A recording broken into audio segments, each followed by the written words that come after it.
Hello and welcome back to Kirby Squeak Squad Part 3, and in this world we are entering World 3.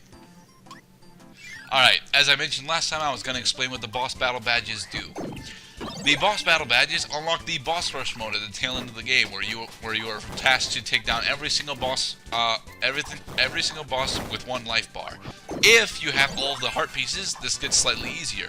If you have 120 chests, this also gets slightly easier again, because you'll have access to, well, not only all of the powers, but a couple of extra rooms in the story mode where you can practice out stuff. This is Ninja again. Oh. Fuck this ability. You say that, but you just zoomed across the screen with much useful speed. Yes, I did zoom across the screen because of the diagonal. But this is a better ability. Laser. Oh, Laser in this game actually is able to reflect and bounce off corners. This is very important for puzzles later. Yeah, you gotta, because you have to find the surface to direct the laser so the laser can open a thing. Yep, like right here. Like right here. Boom. Open. And treasure chest. Nice. Secret passway. Wait a minute, couldn't it? Oh, right, because you have to hit the bomb from the other side.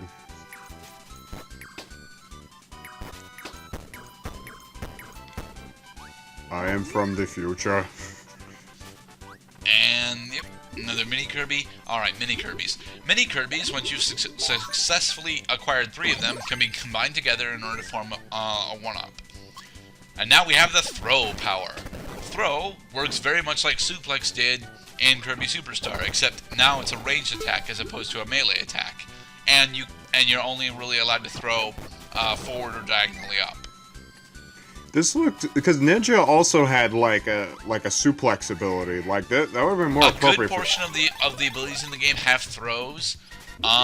Very specifically, Ninja, Throw, and Fighter all have different throws.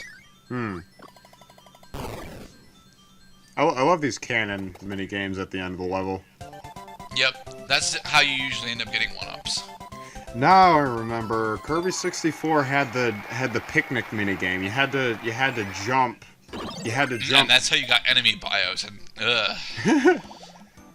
look, the picnic mini game itself was actually fine. Getting all the enemy bios was a fucking nightmare. Why would they even put in enemy bios? You think I care when Penguin's birthday was? Well, they don't give birthdays. They usually give strategies on how to handle them. Right. I mean, it's just hit them. That's the strategy. Just hit them with a thing. That's how else does Kirby take out enemies? By eating them, of course. By eating them. Ah, Scuba Kirby. And if you'll note, we have switched over to Grape Kirby.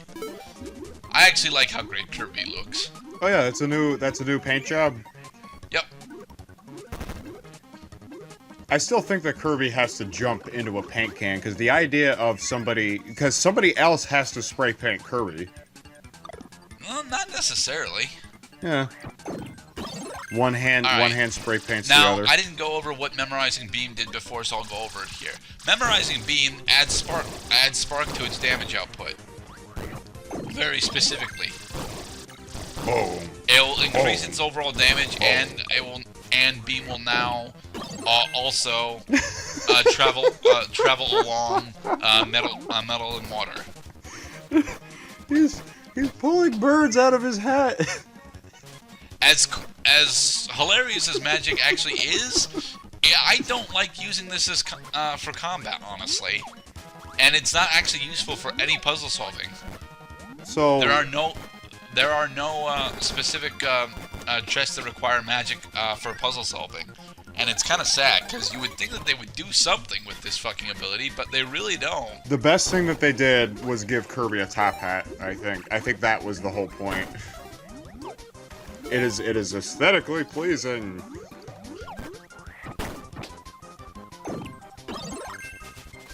Evil mustachioed mouse. Ugh.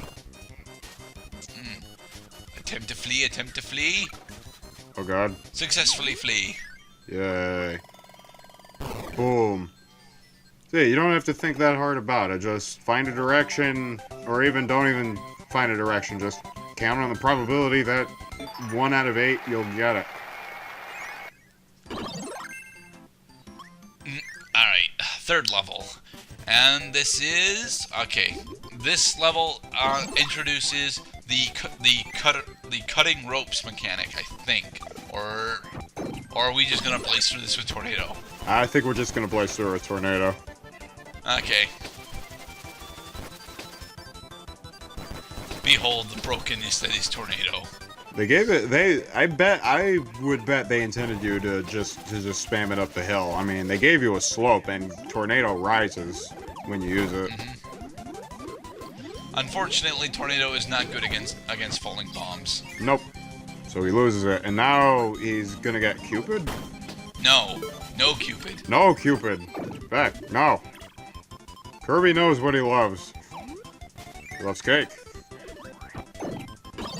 He loves eating things. And throwing bombs at other bombs.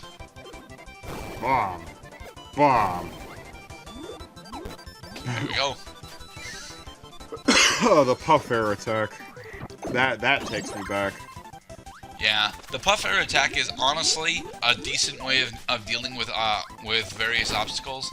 Not the best way, but it's decent. Yeah. Well, I mean, it used to be Kirby's only power. Yeah. Oh, I see. You cut the rope and the platform falls. And that's how you get that chest. Because otherwise, Waddle Dee. Yes, it's Waddle Dee. Waddle Doo is his fall off the creepier mutant brother. Now, are the Waddles actually related? I thought they were cousins at one point. Well, Waddle Doo is like a corrupted Waddle Dee. They're not really like different species. It's like that's a whole nother discussion that I feel is not conducive to fighting giant squeaky mice. Are you sure? Because giant squeaky mice have feelings too. Yes, and they also have a genus and a species.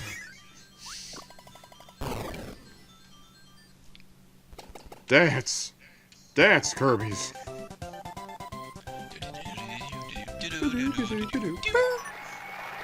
Graphic piece. Yes, the secret map. The secret map is important when you actually collect all the pieces, as is the Kirby Ghost Medal. You will not successfully collect all the pieces to the secret map until literally the tail end of the goddamn game. I think you might be able to complete the Ghost Medal before the end of the game, but I'm not sure. This level has rising currents of air. Yes. What the fuck is that?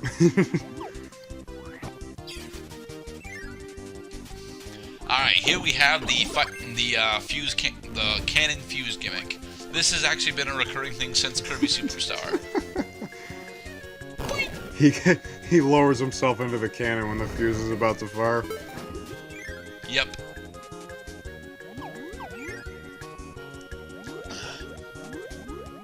Don't take this medal, you don't need it. Don't take metal, just... You do need metal for certain puzzles, but this medal you do not. Away! To the top of really tall mountain. Well, no, we're actually in the clouds now, dude. We're not on top of a mountain anymore. There's a mountain in the background. Yeah, but it's not important. We're never going there. Yeah.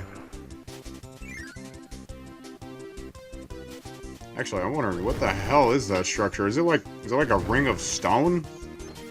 It kind of looks like it's a ring of stone. So it's orbiting the planet.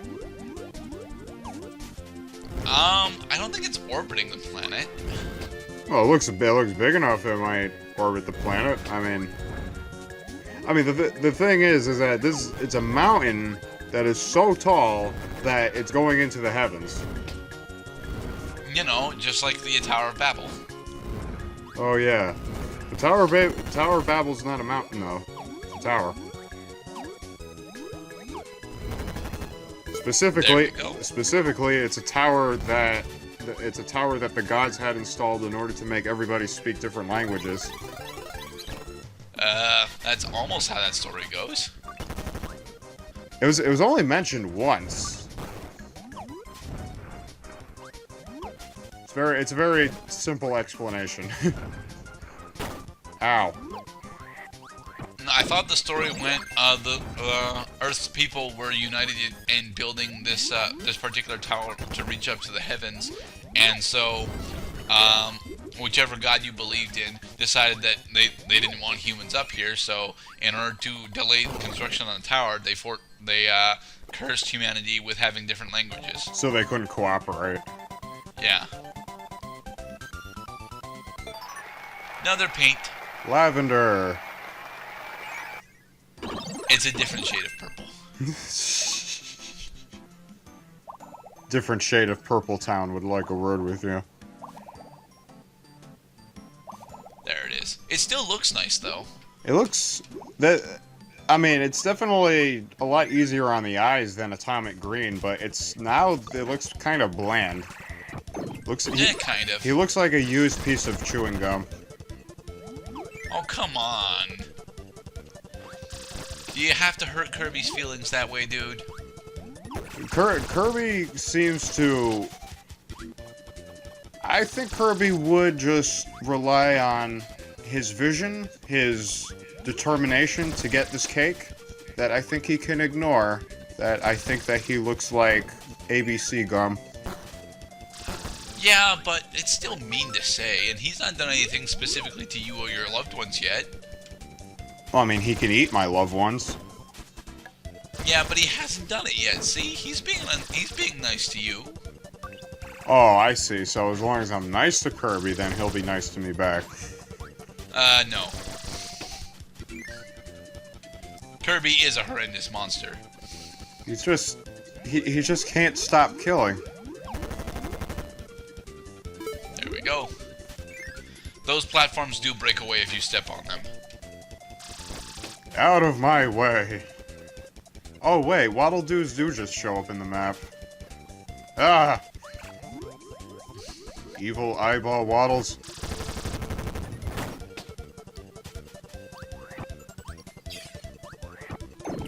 More beam. Beam. Wonder why he's wearing a gesture cap. What the hell? Because, well, it's not necessarily a jester's cap. It's supposed to be a magician's cap. He wore a very similar one while he was using Mirror back in Superstar, so... Oh, I see. It's a throwback. It's kind of a throwback, because it very much is the same cap that he wore in Superstar.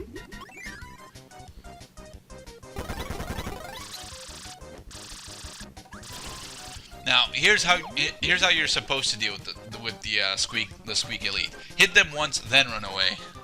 Yeah, because they appear to stun for a really long time, but the drawback is if they hit you, then you lose shit. Mm-hmm. But now Squeak has to catch up first, and apparently he has to follow the exact same pathway you do.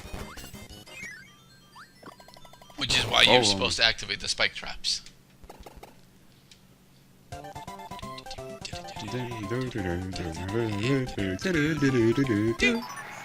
And another paint.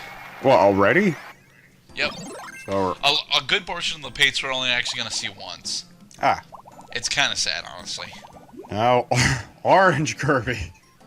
Yes. Ah. I think Orange Kirby is my favorite one so far. Now, there is only one treasure chest here, and it is very puzzle heavy.